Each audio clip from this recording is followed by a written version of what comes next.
박현경 기자의 인사이드 아메리카.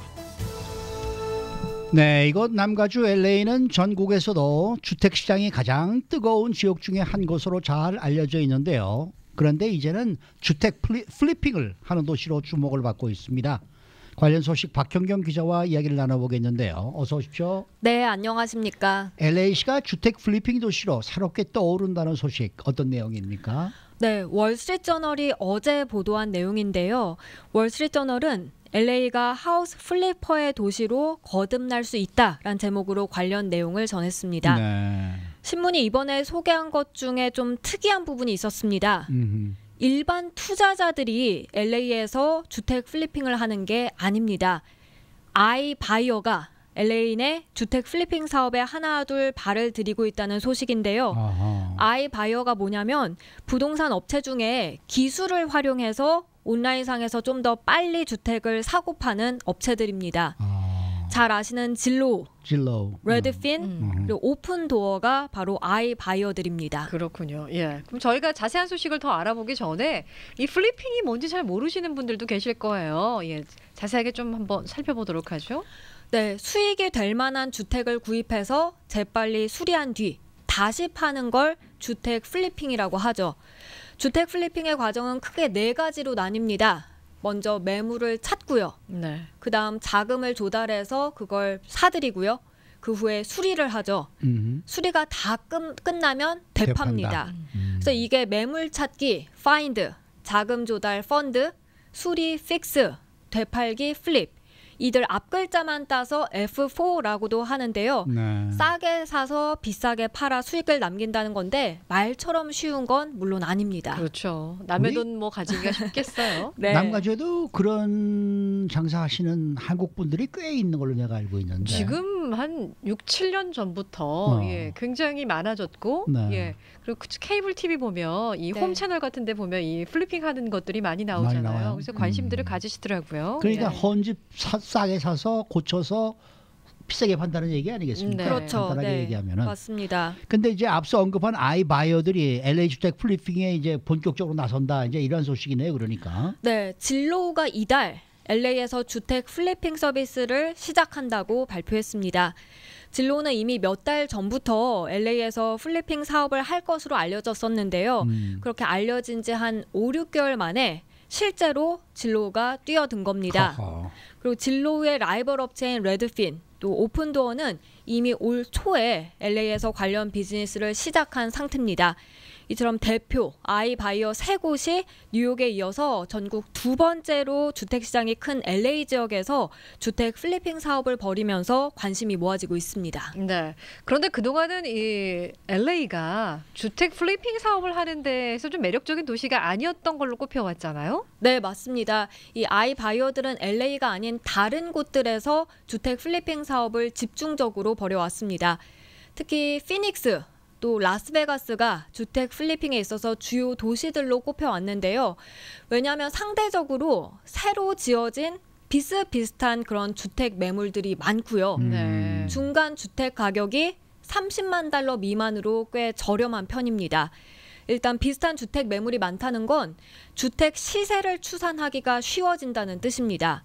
그리고 지어진 지 얼마 안 된 주택들은 특별히 큰 리노베이션을 하지 않더라도 즉 돈을 많이 안 들이고도 플리핑하기가 쉽습니다. 그렇죠. 네. 뿐만 아니라 주택 가격이 상대적으로 저렴하면 매매가 금방금방 이루어지게 됩니다. 그래서 주택 플리핑을 하기가 편한 겁니다. 근데 그렇게 보면은 LA는 지금 말씀해 주시는 거하고 정반대 아닙니까?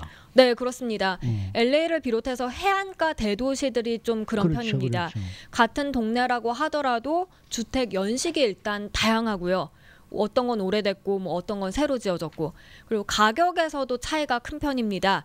이렇게 되면 플리핑을 했을 때 어떤 가격에 얼마를 내놓고 가격에 되팔아야 할지 예상하기가 일단 쉽지 않게 됩니다. 네. 네. 네. 일단 LA에서 주택 플리핑을 하려고 하면 다른 지역에 비해서 엄청난 수리가 먼저 좀 필요할 것 같아요. 네, 맞습니다. LA는 오래된 낡은 주택들이 꽤 많은 편이죠. 많죠. 주택을 보면 1920년대 지어진 주택들도 쉽게 찾아볼 수 있습니다. 네. 그럼 지어진 지 지금 100년이 100년이 된 겁니다. 네. 그래서 LA에서 주택 플리핑을 한다고 하면 피닉스 지역에서 주택 플리핑을 할 때보다 확실히 대규모 수리가 있어야 할 것으로 예상됩니다. 그래서 레드핀, 이 레드핀 안에서도 주택 플리핑 사업을 담당하는 곳이 레드핀 나우라고 있는데요. 레드핀 나우는 그들만의 리노베이션 직원을 따로 고용해 놨습니다. 추가적인 작업이 필요한 걸 위해서 서비스 밴 차량도 따로 운행하고 있고요.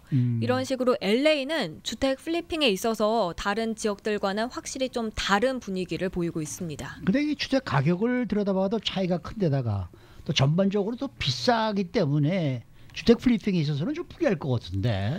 네, 주택이 한 동네라고 해도 천차만별까지는 아닙니다만 가격 차가 꽤 심한 편입니다. 네. 단 몇 블럭 떨어진 곳의 여러 조건에 따라서 가격에 있어서 큰 차이를 보입니다. 그래서 되팔 때 적정 가격을 추산하기가 좀 어렵고요. 주택 가격도 문제입니다.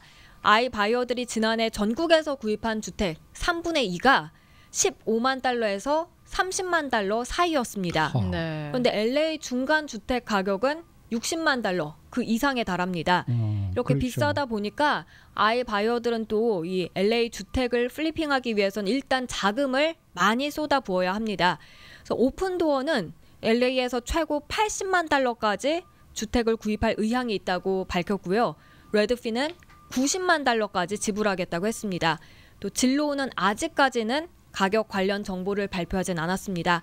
근데 일단 가격이 비싸면 저렴한 것보다 판매되기까지 시간이 더 걸릴 수밖에 걸리죠. 없습니다. 네, 네. 그래서 아이바이어들은 LA 지역에서 주택 플리핑을 할 때 사고 되팔아 수익을 남기는 게 좀 빨리빨리 이루어지지 못하고 한 주택을 오랫동안 갖고 있어야 할 것으로 보입니다. 네, 지금 또 유튜브 시청자께서 그 플리핑 비즈니스가 사서 고쳐서 20% 정도 마진을 남기는 건데 요즘 뭐 그런 매물 찾기가 쉽지 않다 또 이렇게 지적을 해주셨거든요. 아, 네. 예, 근데 이렇게 많은 분들이 잘 알고 있는 정보임에도 불구하고 그 아이 바이어들이 LA에서 관련 비즈니스를 지금 하려는 이유가 뭐예요?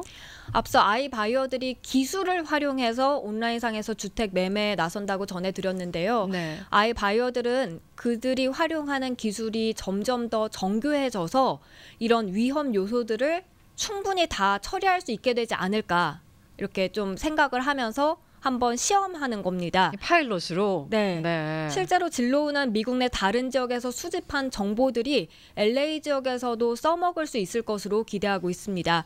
LA는 한 블럭 거리에 작고 스투코 스타일 벙갈로 집과 또 최신식 커스터마이즈가 된 큰 저택이 함께 있는데도 네. 이런 기술이 이런 모든 걸 다 뛰어넘을 수 있을 것으로 이 아이바이어들은 보는 겁니다. 그래서 월스트리트저널은 이를 일종의 베팅이라고 평가했습니다. 갬블이네요, 갬블. 네. 네. 여기 행콕파에 가보면 말이죠. 한 100만 불짜리 주택을 사서 네. 네. 한 100만 불 들여서 완전히 그거를 이제 갈아엎고 네. 새로 줘서 한 250만 불 거의 300만 불 가까이 이렇게 파는 그러한 집들이 꽤 있거든요. 지금 네. 새로 진 집들은 거의 다 그런 식이에요. 아, 그러니까 좀 비싼 데 가면은 비싼 돈을 주고 자기네들이 투자를 해서 비싼 돈으로 팔 수 있으니까 그만큼 수익은 있으리라고 조금 보는데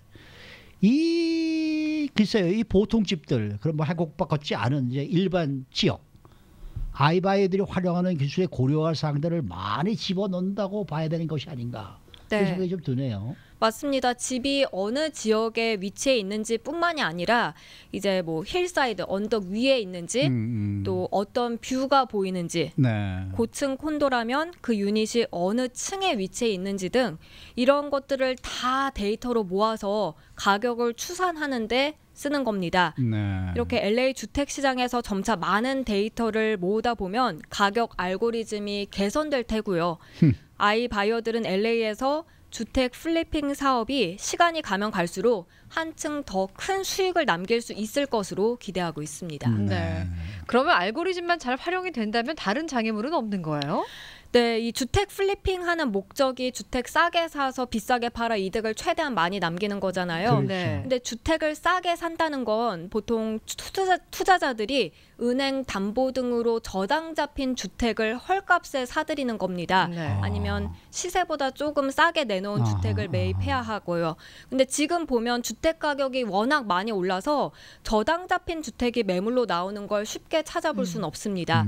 또 매물 부족 현상이 이어진 지 꽤 됐죠. 오래됐죠. 아무리 부동산 시장이 주춤하고 있다 해도 아직까지는 셀러 측이 좀 유리한 편으로 여겨지고 있는데요. 네. 그래서 요즘처럼 부동산 시장이 호황을 누리고 있는 시기에 과연 아이바이어들이 저렴한 주택을 찾을 수 있을지 그 부분이 현재로선 불분명하고요.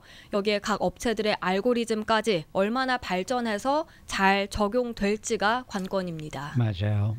이 부동산은 누구든지 그렇게 얘기하지 않습니까? 로케이션. 네. 로케이션이 좋아야 된다는 얘기는 좋은 동네에 가서 사야 된다는 얘기인데 네. 거기에 그렇게 싸구려 집이 있을 리도 없고 그렇죠. 또 웬만큼 고쳐가지고는 안 되니까 완전히 아까도 얘기했습니다. 딱 부셔버리고 새로 짓는 그러한 상황으로 가야 되는데 네. 그렇다면 건축비도 좀 올라갈 거고 그러니까 이게 네. 어떻게 보면 이 사람들이 지금 생각하는 거는 미니멈 200에서 300만 달러 이상짜리를 지금 얘기하고 있는 게 아닌가 저는 그런 생각이 드네요. 개인 투자용은 아닌 것 같아요. 네. 네. 잘 들었습니다. 네, 고맙습니다. 네, 박현경 기자였습니다.